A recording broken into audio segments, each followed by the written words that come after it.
va bien, moi ça va nickel. Aujourd'hui, ce ne sera pas une vidéo sur un entraînement comme tu as pu le voir, mais une vidéo sur la nutrition. Je vais t'apporter quelques conseils afin que tu puisses mieux manger dans ta journée. Pour les personnes qui auraient quelques kilos en trop, tu as pu le voir dans le titre, ça va être également pour vous, ça va vous permettre de vous affiner si vous les respectez correctement. Donc, je vais vous apporter toute l'expérience que j'ai pu avoir, soit en médecine l'an dernier, soit en biologie cette année, ou tous les livres que j'ai pu lire et les vidéos que j'ai pu regarder dessus. Si tu as des questions, n'hésite pas à me les poser sur Instagram, je te le mets juste ici, et à t'abonner, c'est important. Sur ce, je te laisse place avec la vidéo. C'est parti. Comme vous devez savoir, avoir une bonne nutrition, c'est manger chaque jour et à heure fixe. Pourquoi à heure fixe? Parce que si vous mangez à 2 heures, à 15 heures, à 8 heures, puis le lendemain vous mangez à 13 heures, à 18 heures, votre métabolisme ne va pas savoir quand est-ce qu'il va falloir digérer, quand est-ce qu'il va falloir manger, et vous allez être déréglé. Il faut également que vous sachiez le nombre de calories globales que vous mangez dans la journée. Donc pour cela, vous pouvez utiliser MyFitnessPal, je vous le mets dans la description ou dans les commentaires.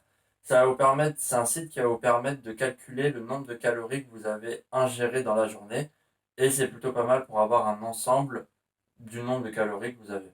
Pour les personnes qui veulent perdre du poids, dites-vous que si vous n'avez pas le temps de faire du sport, l'alimentation prend 60% du travail, il y a peut-être 30% de sport et 10% de génétique. Donc si vous avez une bonne génétique et une bonne alimentation, vous pouvez déjà avoir un très bon physique. Pour avoir une bonne nutrition, il faut une bonne répartition des macronutriments. Donc qu'est-ce qu'un macronutriment? Ce sont, comme son nom l'indique, des nutriments qui vont apporter de l'énergie et des calories à votre corps. Ça va permettre de développer les cellules et ça va permettre également d'assurer les fonctions des organes.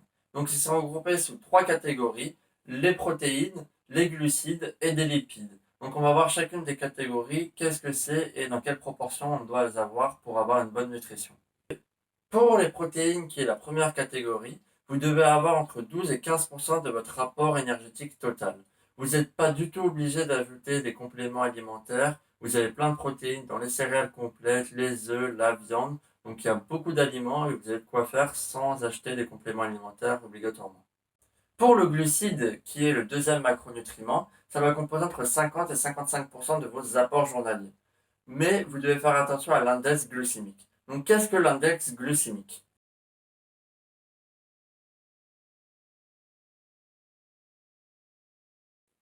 L'index glycémique, ça va vous permettre de classer les aliments en fonction de l'élévation de la glycémie.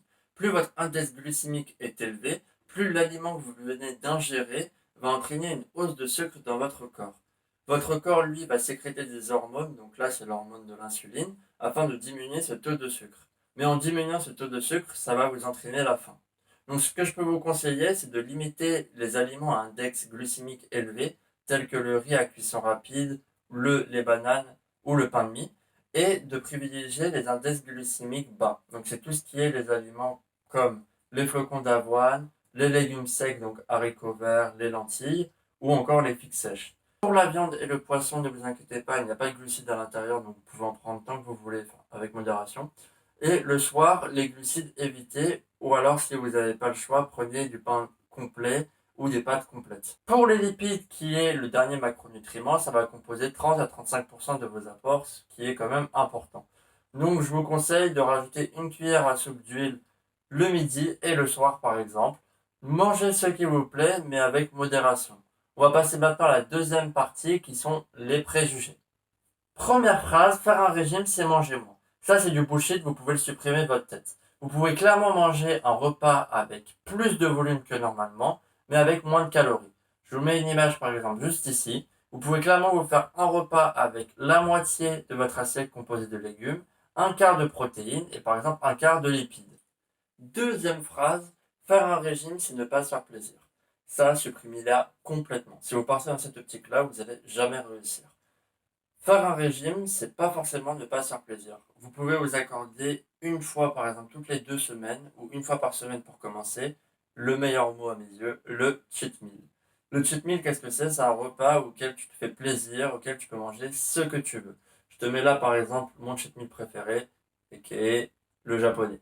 Avec les bœufs au fromage, évidemment, toi-même tu sais. Le cheat meal, c'est important. Pourquoi? Ça va permettre de progresser mentalement, ça va permettre de ne pas abandonner et surtout, ça va permettre de plus apprécier la nourriture parce que tu vas savoir que tu ne vas pas l'avoir tous les jours non plus Et c'est ce jour-là, ce repas-là, où tu calcules pas tes calories, tu comptes rien et tu te fais plaisir. En clair, avoir une bonne nutrition va te permettre d'utiliser ton plein potentiel. Pour les personnes qui voudraient perdre du poids, elles seront mieux physiquement, et les personnes qui t'entoureront le ressentiront et te le diront. Avoir une bonne répartition des macronutriments, ça va te permettre d'utiliser ton plein potentiel, que ça soit énergétique, que ça soit physique ou pour la santé.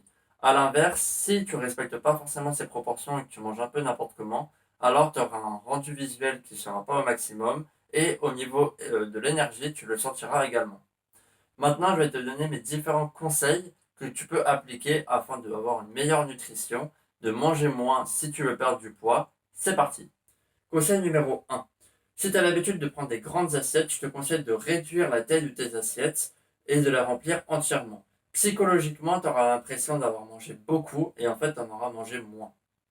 Mon deuxième conseil, ça serait lorsque tu vas manger, de poser tout sur ta table, c'est-à-dire le fromage, les desserts et ton assiette. Ça va éviter des allers-retours dans ta cuisine lorsque tu vas prendre un fromage, d'être tenté de reprendre dans ton plat. Mon troisième conseil, ce serait de diminuer les glucides par rapport aux graisses. Pourquoi? Parce que certaines graisses sont bonnes, comme les oméga 3 dans l'huile de colza, les poissons. C'est bon pour la santé, ça va permettre la création de certaines hormones et certaines même de porter les vitamines.